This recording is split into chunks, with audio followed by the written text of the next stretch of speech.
Today's Palm Sunday. I'm sure you all are pretty familiar with Palm Sunday, what it's all about, what it is. But in case you're not, it's the story that I just read, that you just heard from the book of Mark there. You know, Mark says they laid down leafy branches, but the Gospel of John says they were palm branches, and so that's where we get the title Palm Sunday. This is the Sunday we celebrate that event. We look at it. It's a weird event because it has a lot of tension in it. It's very celebratory. It's very triumphant, right? You may have heard this called the triumphal entry. And yet it also marks the beginning of a week that ends in, of course, Jesus dying. And we call this week Holy Week. Think about that for a second. Holy, set apart, right? Reserved for a special purpose. Is there any merit to that? Is this week any more important in Jesus' life than the rest of his life was? You know, I think sometimes we might lose a little bit too much of Jesus' life if we compress everything into his death. And yet, there is something going on during this week. There is something special and something different. The air is electric around Jesus and his followers as he comes in to Jerusalem. And then what follows is perhaps the most direct example of Jesus' teachings played out that we have. You know, really often, if you said to someone, hey, define for me who Jesus is, like if you could pack Jesus' message into one thing, what would it be? A common answer might be, the Sermon on the Mount. I mean, isn't that what the Sermon on the Mount is? Jesus' message, just in its entire form. But as I was reading Mark this week, and I was reading through the events of Holy Week, I couldn't help, it kept coming into my head, this phrase. I was just looking at these events, and I said, this is the central act of Jesus' ministry. The events of Holy Week, starting with Palm Sunday, and then, of course, leading to his death and resurrection. The things that happen in between there in that week are remarkable. And really, if you unpack them, they create this worldview. Maybe not so much create a worldview as destroy worldviews. So probably what we have to do is take these 2 weeks together. Not 2 weeks, 2 events. The Sermon on the Mount and Holy Week. Because Holy Week kind of destroys, and then of course the Sermon on the Mount can build up. But we're not going to talk about the Sermon on the Mount today. We're only going to talk about Jesus, destroyer of worlds. This week is his last. But it's also his coming out. Remember last week when we talked about Jesus saying, the time is close where I'm going to come into a place of glory.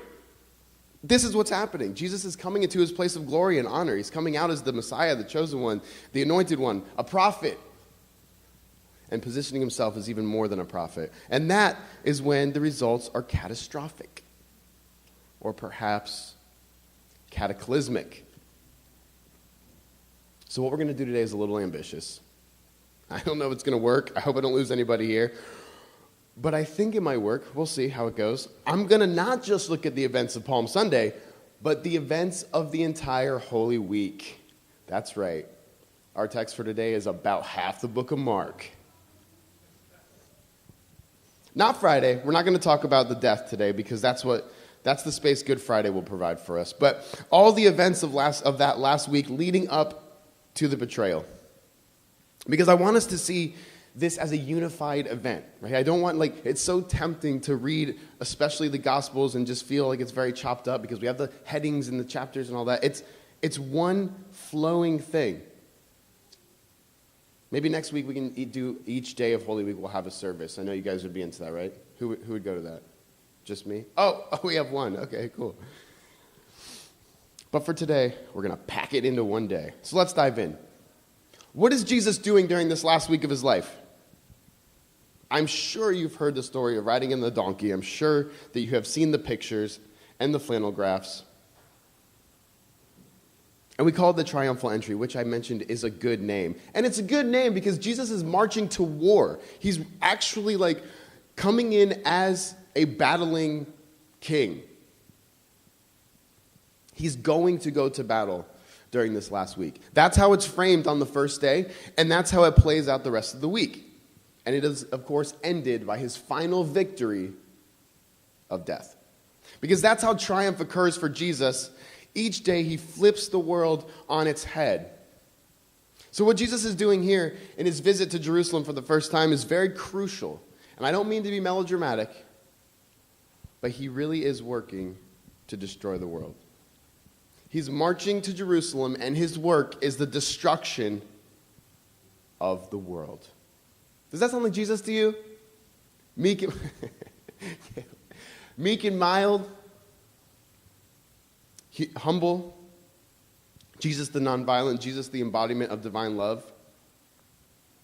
But that's what's happening. Because what Jesus does during this week is undermine religious structures. And religion is the great securer of social cohesion, of meaningful existence, of order, of peace, of security. Religion keeps things running smoothly. And religion gives people place and belonging. It keeps us from wiping each other out. But Jesus comes in and begins stripping away from people. It's a very dangerous thing to do. And it is a thing that can shake and shatter worlds. Now, with so many recent historical discoveries about the time of Jesus, little sidebar here, the way that Judaism was functioning during his time, the way the early apostles, and the way that Jesus thought, as we get more and more information about that, there's been this big push in scholarship to situate Jesus squarely within Judaism. And I love that. And that is true. And the apostles were Jewish through and through. So I don't want us to get out of this today that somehow we've superseded is the theological word, right? That we are like better than the Jewish people are or were. I don't want us to think that like Christianity figured out the answers to the questions that Jesus was asking. That's not the point of what's happening today and during Holy Week. The point is that the questions that Jesus asks and the way he undermines what's happening in the temple is the same thing that he will do for us anytime we slip back into religion as usual. What we find in Holy Week is a demonstration of how religious structures arise and can seem good, but ultimately will end in dehumanization. And so anytime they take that form, Jesus undermines them.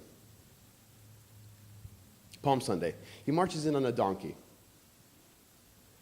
And people throw palm branches around. Let me get these slides going here because I actually have some pictures today.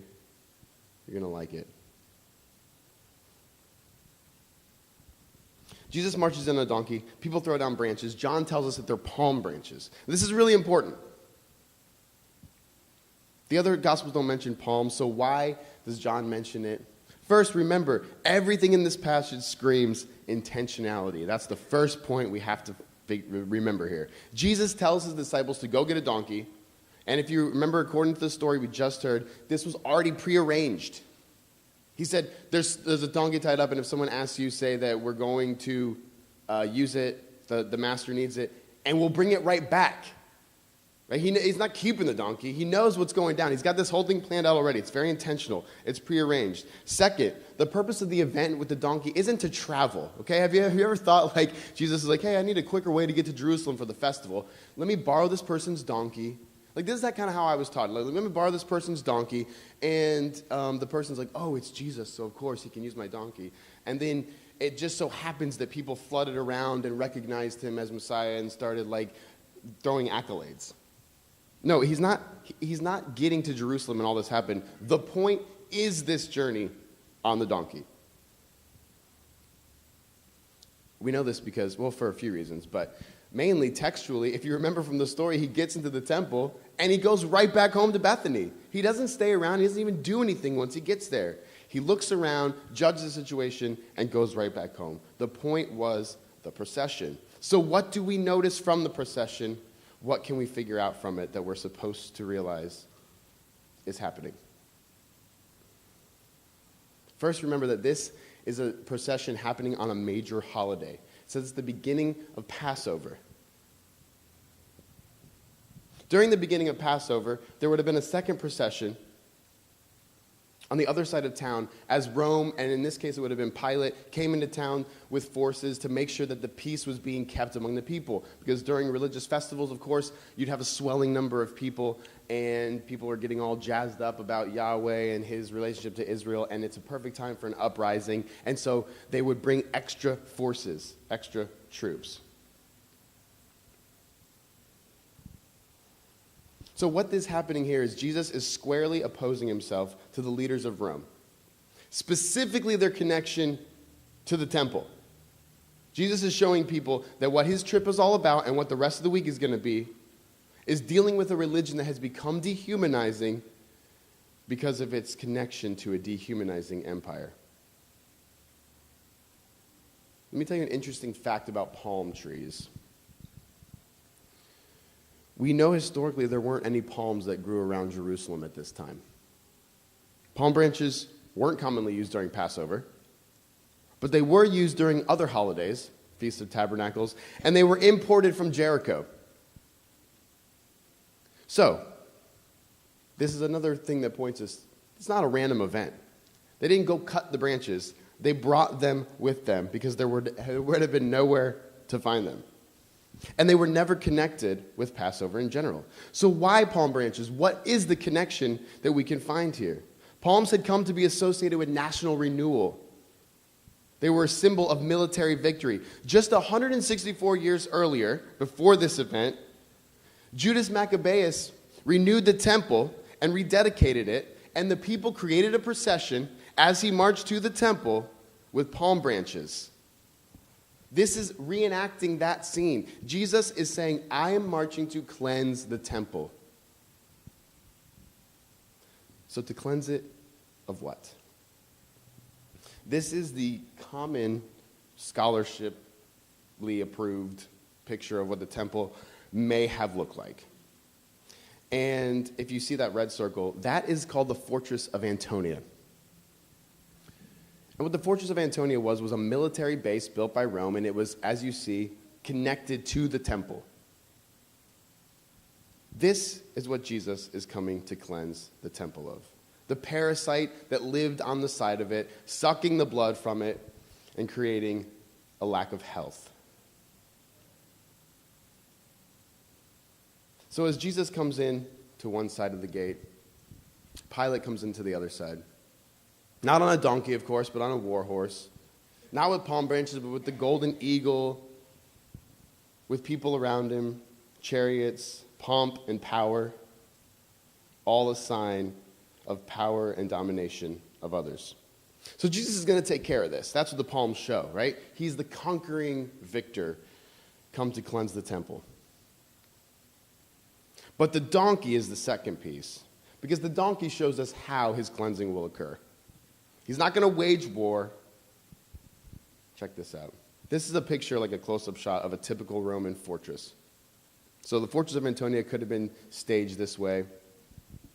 In fact, some scholars believe, this is pretty interesting, that picture I just showed you is kind of mistaken, and the Fortress of Antonia was about like 30 times that size and actually overshadowed the temple. So that seems more likely knowing Rome. But anyway, this is the way a typical base would have been set up. And I want you to notice one word, stalls. They had buildings to put horses. Isn't that a big deal? They had buildings to store horses, and Jesus has to borrow a donkey. The point of the donkey is to point out, I have no weapons of war. I have no means to even purchase weapons of war or to acquire them, and I'm not even going to choose to use them. He rides a borrowed pack animal rather than his own war machine. This is how Jesus will work through the rest of the week, and this is how he will cleanse, by giving contrast to what is commonly held, by acts that will expose corruption of power, and by the spreading of ideas. Because you cannot defeat an idea. You can kill a guy who brings a sword against you, right? If Jesus came with a sword, you could kill him easily because you could either have a bigger sword or be better at swordsmanship. But you can't destroy an idea. And that's at the level Jesus attacks for the next week. So the next day, now we're into Monday, he and his disciples, they go into Jerusalem and they stage this protest where it says they don't let anyone buy or sell for the sacrifices. They literally form this wall, and they stop the life of the temple in its tracks. Nobody can come and go and provide for their sacrifices. And Jesus quotes this passage from the Old Testament in connection to this, and he says, "You've made my house a den of thieves." Now, he wasn't saying that the commerce that was going on in the temple was unacceptable. He wasn't saying the fact that you're selling animals for sacrifice was unacceptable. He's referencing a prophecy from the Old Testament, where the prophet tells the people, look, you sing this song, the temple of the Lord, let's go to the temple of the Lord because there we have peace, But the prophet says, no, your peace is false, and your security is unwarranted, because the temple has become a place to harbor those who hurt and destroy others. It's a simple reference to, hey, the temple needs to stop in its tracks right now because it's harboring those who use their power to destroy. It had become too connected to the forces of Rome. This is another reference to the temple harboring those who... I read that wrong. Something else is happening here too. That morning on their way to the temple, Jesus and his disciples find a fig tree, and Jesus is hungry, and so he goes to pick some figs off, but the tree doesn't have any fruit. And so he says to the tree, "Be cursed, may you never bear fruit again." And it's pretty harsh. You don't have any fruit for us now? You're never going to bear fruit ever again. And so then they go to town and they do their temple, they block the temple off. Well, then Tuesday morning, as they're walking back to Jerusalem again, Jesus passes the fig tree, and one of his disciples says, "Jesus, it died. Wow, you cursed it, and it actually died." And Jesus says, "You think that's a big deal? Faith allows you to say to that mountain, cast yourself into the sea, and it will be so." Okay. What is happening here? What is the point of the fig tree? The fig tree is, of course, a reference to the temple. It's not bearing fruit anymore, and so it must die. And Jesus is saying, cast that mountain into the sea. The only mountain in their view at this point is the Temple Mount. And so he's saying to them, if you have faith, you can take an entire religious system that seems undefeatable, that's connected to an empire that is undefeatable, and you can bring it down. And he says you can throw it into the sea, right? You can bring chaos into order. You can bring a sense of disorder into the way everything is structured so properly. You can literally uncreate. The power of creation and uncreation are in your hands through faith, he tells them. And if you read through Mark, which I encourage you to do, Mark 11 through 15 or 16, at the end of this diatribe about cast this mountain into the sea, he then says, oh, and when you're praying to cast things into the sea, forgive others so that you may be forgiven. What is the connection between a dying tree, a Temple Mount cast into the sea, and, oh, by the way, you need to forgive others? Jesus is saying, look, if you have faith, you can undermine this system. You can bring it down. However, remember, there goes all your order. There goes all your forgiveness of sins. There goes everything you had that you thought connected you to God. So where do those things exist then? Where are they found? Jesus is putting them into the hands of the community. How do you know you're okay? How do you know you're in right standing? As we forgive each other, we witness God's forgiveness. Where do we find social cohesion, if not for the temple and all of its laws? By forgiving each other, by showing each other mercy. This is how we can promote healing and love without the order of the temple. And that's why those two ideas are so connected. We can find the unity and peace we desire, Jesus says. That is the life of faith. So what Jesus is doing, if you haven't seen it yet, is he's kind of breaking down the way religions work. And there's things we can learn from them. First, as we saw with the donkey and the palm branches and all of that, religion has become dehumanizing when it too closely is tied to regimes of power. And then, as we see the next day, religion has become dehumanizing when it claims exclusive rights on forgiveness or acceptance. And so then we move to the next day. And the following few days, Jesus shows up in the temple, and he enters into these discussions with the religious leaders, and he's not pulling any punches. He tells a story one time about how there's some farmers who are supposed to take care of land, and they fail to do it, and they end up just destroying everything and bringing it to chaos, and the landowner is very upset, and they end up killing the landowner's son and all of these things. Well, the leaders immediately realize that Jesus is kind of calling them out, that they're the bad farmers. And so they begin to ask him questions so they can trap him, so they can kill him. It says they want to kill him. So they ask him all these questions to trap him, and Jesus does these creative things to turn it around on them. And it's really great. Some really good stories, some good examples of how he always is asking them the new question to avoid their traps. But one of the times it happens, and this kind of like is a demonstration of the whole event, is they ask him, is it okay to pay tribute to Rome? Is it okay to pay taxes to Rome? And so they know Jesus is kind of saying, I need to cleanse the temple here. They know Jesus is against the abuse of power, and so they want to either pin him into two positions. One, they want him to say, no, you shouldn't pay taxes to Rome, because then Rome can swoop in and get him. Or they want him to say, yes, it's perfectly acceptable, Rome is cool, Rome is awesome, and then all of his popularity with the people would go away because they want Jesus to be the rescuing Messiah. So if he goes into one of those positions, he's done, and they know that. But he avoids it, and he does this little trick where he says to them, show me a coin. Give me a Roman coin, and let's see whose image is on it.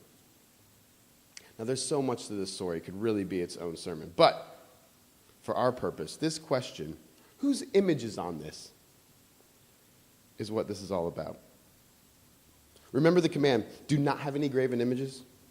That, of course, was central to the Jewish way of life. Yahweh is much too large to be contained in an image.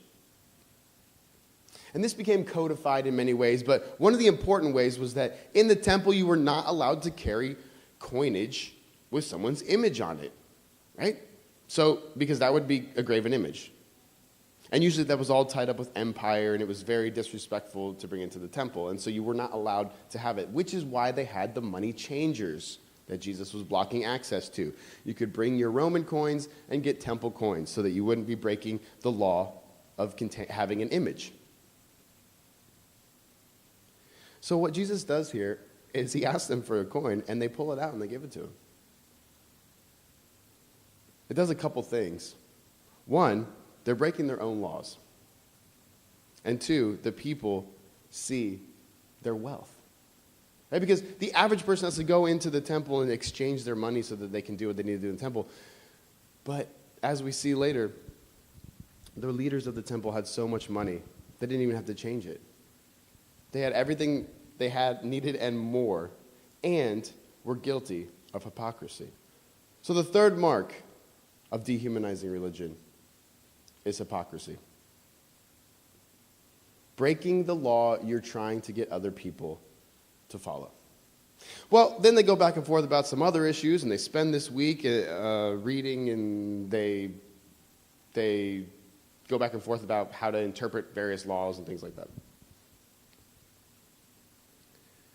And finally, the week comes to a close, and Jesus has all this stuff going through his heart, through his head, weighing heavy on him. He knows that the time is approaching where they're going to succeed in their plan to kill him.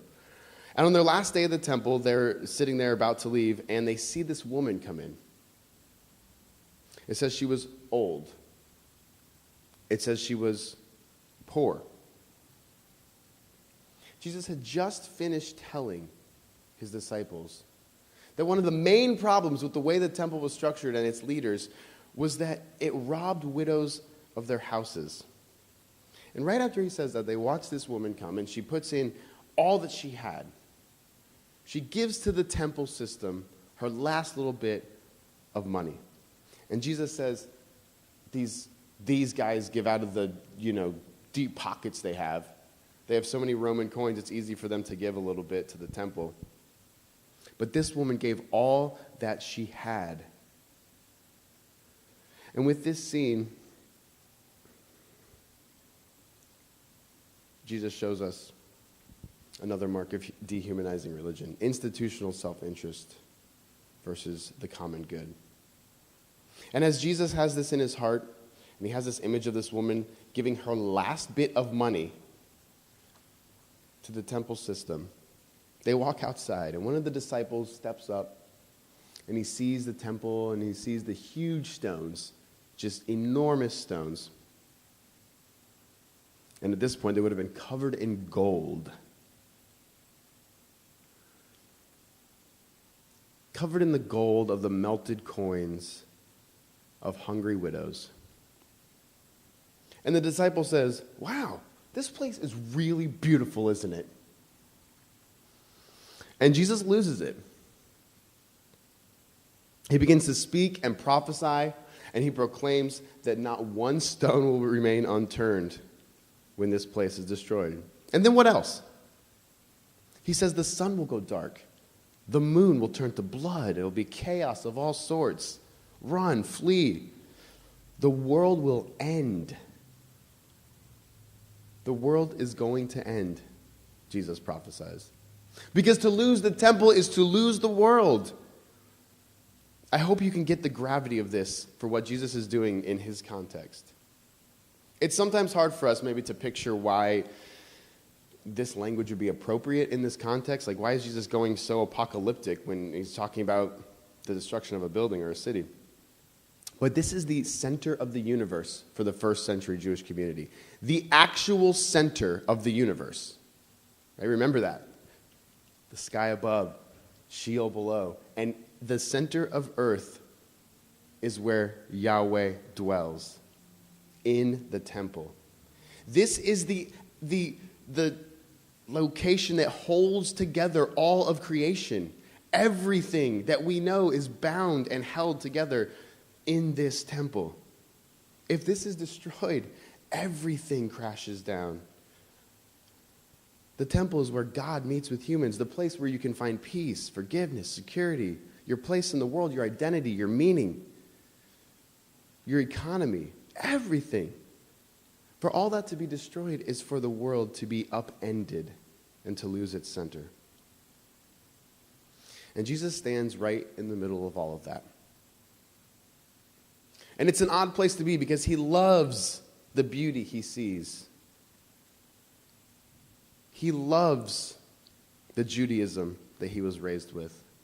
He and his followers go and celebrate Passover the next night. Jesus isn't against religion as such. He's not against acting together with the community in spiritual ways. Like, that's not what we mean by religion. But at the same time, he stands in opposition to the way religion bolsters dehumanization over and over again. And he stands as the final donkey-riding, idea-slinging bastion against the swelling tide of greed, of power, and destruction that had swallowed the temple. And we know how it goes next. The final mark, of course, of dehumanizing religion is violence. The temple leaders couldn't take it, and religion led them to where it so often leads us, violent expulsion of a troublemaker. And that, in a nutshell, is Holy Week. Jesus exposing the way religion had become dehumanizing. And it becomes that for us so many times as well, doesn't it? Our religion can easily become too closely tied to regimes of power, or to seek power, or to desire it, or at least to want the powerful to be on our side a little bit. It's easy to think that if someone's not doing things the way you're doing, they're not at the same level of acceptance as you are. Hypocrisy, of course, does that even need to be said? And violence. Probably none of us in here have ever killed someone in the name of our religion, but we may have closed our hearts off to somebody. We may have intentionally left a relationship that may have been able to be healed. I think the application today is a simple one. Follow Jesus in exposing and standing against dehumanizing religion. Keep this list with you. Ask yourself all the time, is the way that you're enacting religion in your life falling under one of these markers? If so, beep, beep, red flag. Embrace Jesus today as the king that he is, an eternal king. As that poem we heard earlier from Duster mentions, it's only a kingdom that lasts because it does not rely on the sword. Because it doesn't rely on power. It doesn't rely on its own self-interest over and against the good of other people. And in this final sermon of Lent, let's be reminded again of just how decentering all of this will be for us. Jesus is asking a whole lot of people in the way he talks about the temple, isn't he? He's asking them to enter into a world of chaos, to let the mountain go into the sea, to face the confusion that follows from that. So you may be forced to face illogical, irrational, or violent reactions from people who are clinging on to something you're not. But you must follow Jesus in this way of life. For ourselves and for humanity, we must follow Jesus in this. Let's pray.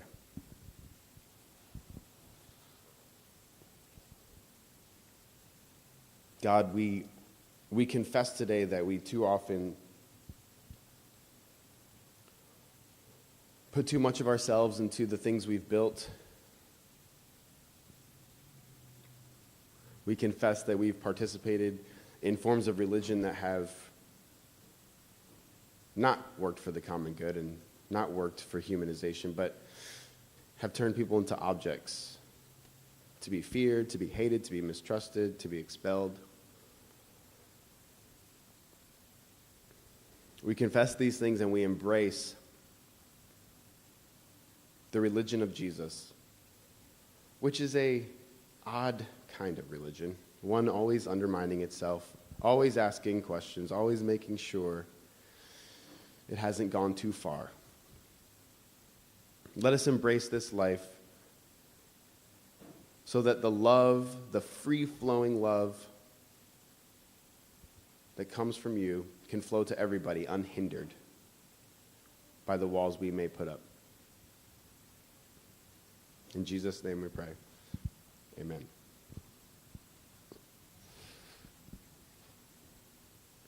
And now we'll partake together at this table that signifies just that. A new way of doing things that doesn't rely on structures we've had before and is always open to something new, to some kind of new movement from God. I hope as we partake in this together, you'll use it as a time of reflection to think about the times perhaps that you've wanted to embrace a religion that looked more like the temple than Jesus. I pray that you'll use this as a time to give that up and to move into something new together. On that night when Jesus celebrated Passover with his disciples, he took bread and he took wine and he gave thanks for it and he blessed it and he said, "This bread is my body, which is broken for you. Every time you eat it, do it in remembrance of me. Bring me back into your lives." And this juice, this wine, is my blood of a new covenant, a new promise we make to each other. Every time you drink it, do it in remembrance of me. Bring me back into your lives. So we'll pass this out. We'll eat it, we'll drink it together, and we'll close with a song.